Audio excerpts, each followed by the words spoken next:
Such a happy family. At a family birthday party for a 3-year-old girl in a diner, they appear just like any close-knit family.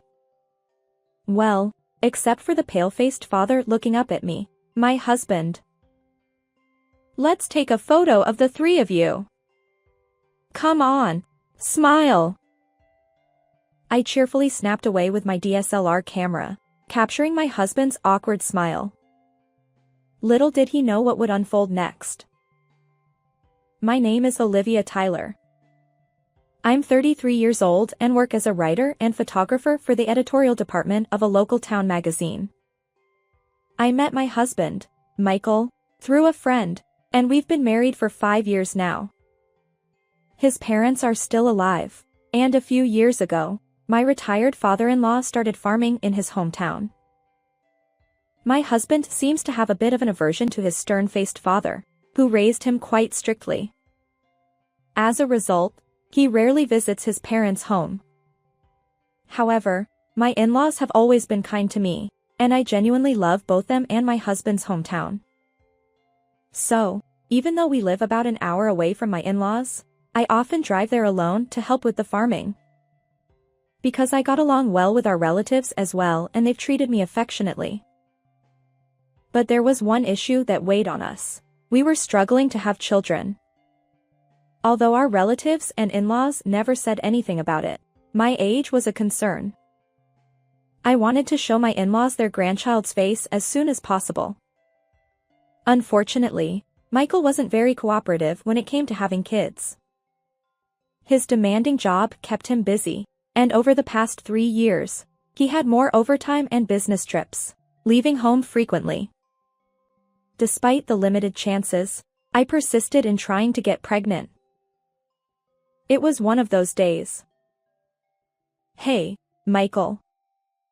It seems we didn't succeed this time either. As I expressed my disappointment, my husband replied nonchalantly. I see. Michael, don't you want a baby? I do. Please, will you go with me to a fertility clinic for treatment? Michael kept his eyes on his cell phone without much interest. That's unnecessary. Besides, it's probably your fault anyway. Just handle the treatment on your own. His blunt words hit me like a ton of bricks, leaving me in shock. Yet, at that moment, I couldn't find the right words to respond. Over the weekend, Michael claimed he had to work, leaving me alone to visit my in-laws and help with their farming. As I worked in the fields, I noticed neighborhood kids playing happily nearby. Their laughter reminded me of my conversation with Michael, and tears welled up uncontrollably. Olivia, what's wrong? My father-in-law asked with his imposing figure, while my caring mother-in-law leaned in to check my face. I confessed honestly, burdened by the inability to conceive. Olivia, it's not your fault. As long as you and Michael live happily together, that's what matters. Despite his sturdy build and stern demeanor, my father-in-law's voice held kindness. My mother-in-law also wiped away my tears, reassuring me not to blame myself.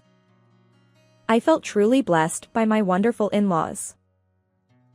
However, over time, I began to feel suffocated in my life with Michael. Even when he was at home, he was always engrossed in his cell phone, rarely initiating conversations with me unless he needed something. To make matters worse, he started delegating all matters related to his parents and extended family entirely to me. One day, I approached Michael, who returned home late, during dinner with a concern. There will be a large-scale family gathering at Uncle's house soon. Won't we go together? But Michael maintained his usual brusque demeanor. I can't go that day. I have work. But it's a family gathering. Since you don't help with the farming, can't you at least show up for such occasions? You're well liked by both relatives and my parents. You can handle it on your own, can't you? But they're your parents and relatives, aren't they? Enough. I've left it to you, haven't I? Michael glared at me as he roughly placed his fork down. What's wrong with you? Can't have kids, and now you don't even want to deal with my family? Aren't you ashamed? But I just wanted us to go together.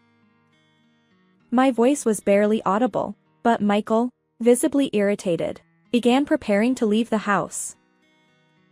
Where are you going when you just got back? Going out to eat. You can handle that tasteless food of yours. Without looking back, Michael stormed out, leaving me alone, tears streaming down my face. From then on, the pain of being blamed for my infertility became unbearable. I wholeheartedly committed to fertility treatments. Since Michael adamantly refused to visit a fertility clinic, I pleaded with him to provide a sample for testing. Additionally, despite his habit of delegating household chores, he'd still find something to complain about. So, I strived to make our home a comfortable place for him, putting in every effort. One day, a package arrived at our home. I assumed it was something I had ordered online and opened it. To my surprise, inside was an unfamiliar, adorable doll meant for toddlers. It clearly wasn't mine. Had Michael bought this? Why would he need such a thing? That night, I apologized to Michael for opening the package without permission and asked why he had purchased the doll. His eyes briefly shifted, and he replied, That's a gift for my boss's daughter. Really?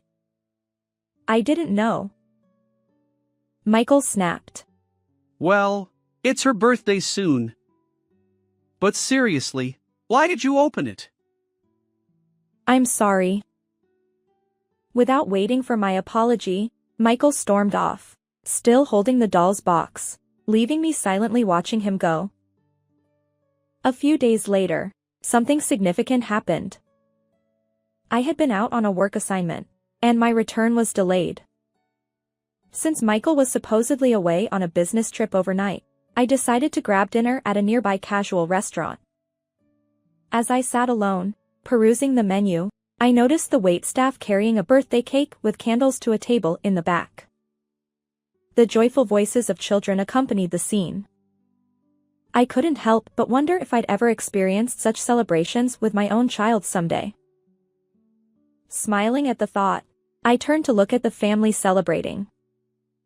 There, a small girl of about 3 years old and her parents were celebrating a child's birthday party. To my shock, I did a double take. The man sitting across from the child, beaming with happiness, was unmistakably my husband, Michael. Wait, why was he here? At that moment, everything became clear. His supposed overtime, weekend work, and business trips, all lies.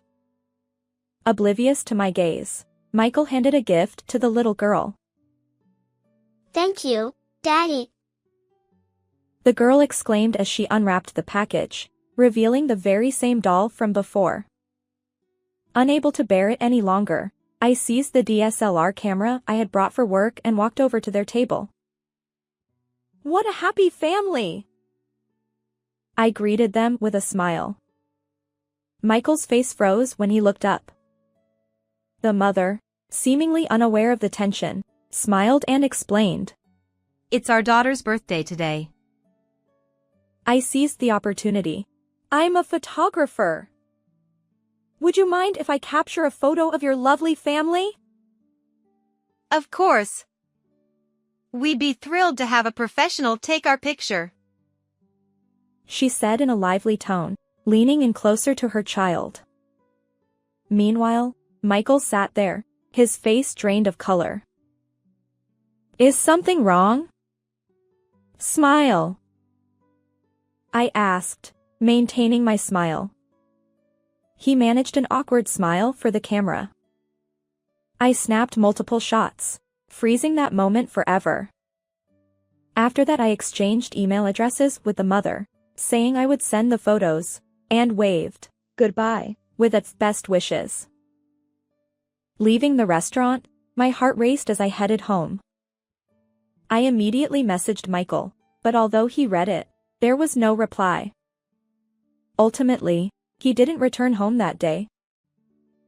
Having spent a sleepless night, I reluctantly made my way to the fertility clinic the next day. Despite my efforts to conceive with Michael, I wondered if it was even worth going to the clinic now. But then, I received some unexpected news. As soon as I left the clinic, I began preparing for my countermove. That night, Michael finally returned home. "You're home early today. Did everything come crashing down, prompting you to act so nonchalant?" He looked startled but quickly regained his composure. Huh? What are you talking about? I just came to pick up my things for the next business trip. "But you were celebrating a child's birthday at the restaurant yesterday." I have no idea what you're talking about. Frustrated, I thrust my phone screen toward him. "It's not just the photo I took yesterday. There's evidence here. Is this not you either?" It was the social media account of the child's mother, whom I had exchanged contact information with yesterday. When I searched her email address last night, I immediately found her account, filled with numerous photos of a seemingly happy family. The caption on yesterday's photo even read, "A gift from Daddy Michael for the doll." Confronted with this, Michael's expression finally revealed defeat. Fine, I get it. You want me to admit it, right? Yes, it's me. "You're cheating, having a child, and leading a double life, aren't you?" Yeah, that's right. I have a cute daughter and a new partner. Unlike you, who can't have kids, I've got a younger, accomplished partner. At that moment, the door to the adjacent room swung open with a loud creak. Michael's eyes widened like saucers. Standing there were my father-in-law, mother-in-law, and nearly 20 other relatives, all lined up like guardians. Dad! Mom! And even Uncle! Why?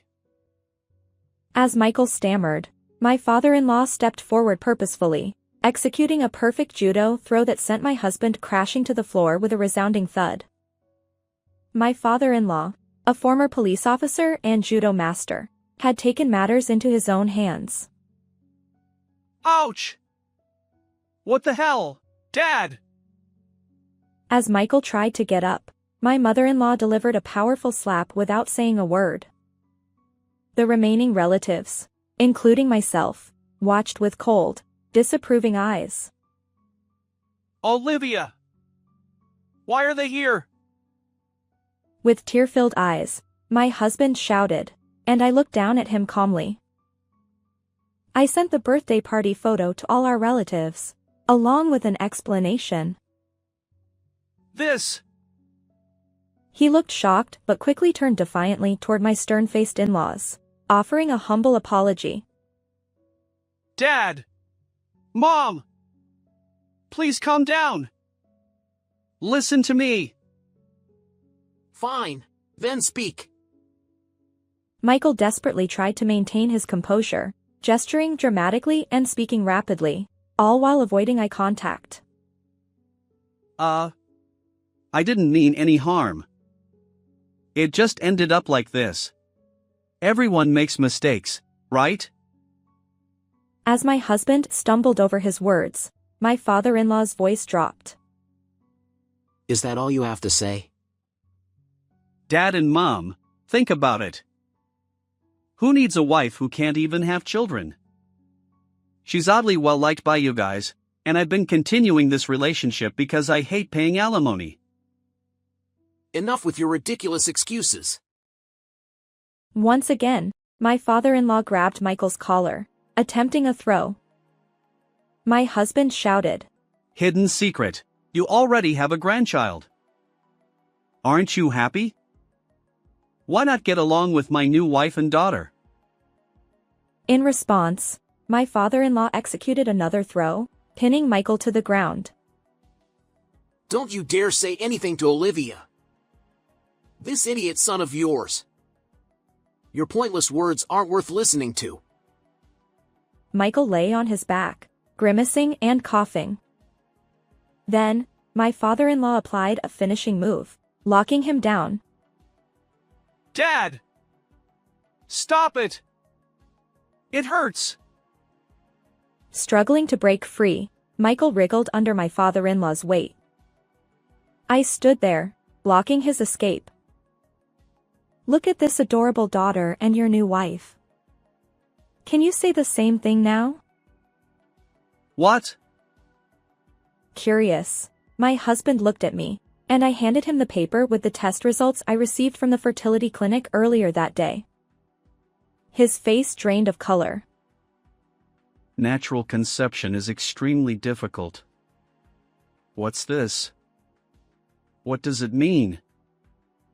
Absolutely genuine, Michael. According to the test results, your body is unable to conceive. That can't be true. Is the child really yours? I wonder. It seems like a DNA test is necessary. A heavy silence hung in the room as my in-laws and relatives regarded my husband with a mix of pity and disgust. Then, comparing the test results to my face, my husband suddenly clung to my legs. I was a fool to trust that woman. Olivia is the only one for me. Please, forgive me. What are you saying? I don't care about them anymore. Let's live together, just the two of us. At that moment, something snapped inside me, and I shouted at the top of my lungs. Enough with your smooth talk. We're getting a divorce. I'll be claiming $20,000 for alimony due to your infidelity. Don't say that. You're my wife. Don't play games. You despicable jerk. Never show your face to me again. My father-in-law grabbed my husband by the collar, dragging him toward the front door. My mother-in-law apologized repeatedly to me, while other relatives offered kind words of encouragement. Afterward, Michael and I divorced. Urged by my father-in-law, Michael promptly paid the alimony. Interestingly, the DNA test revealed that he wasn't the biological father of the child, leading to his breakup with the other woman. Furthermore, the woman, aware of Michael's marital status during their affair, was demanded compensation. Her parents, unaware of the situation, were furious. They covered the alimony payment and took the woman and the grandchild back to their rural home under supervision. I'm relieved that the innocent child will be in a stable environment. As for Michael, my father-in-law forced him to quit his job, and he returned to his hometown. Currently, he works laboriously at a construction company run by relatives. My in-laws assured me they'd straighten him out. They apologized repeatedly and even gave me a substantial sum as compensation. Live for your own happiness. My mother-in-law encouraged me. Now, I live alone, working diligently, and I won't forget the kindness of my supportive in-laws and relatives. How did you find this story? If you enjoyed it, consider subscribing to our channel. See you in the next video.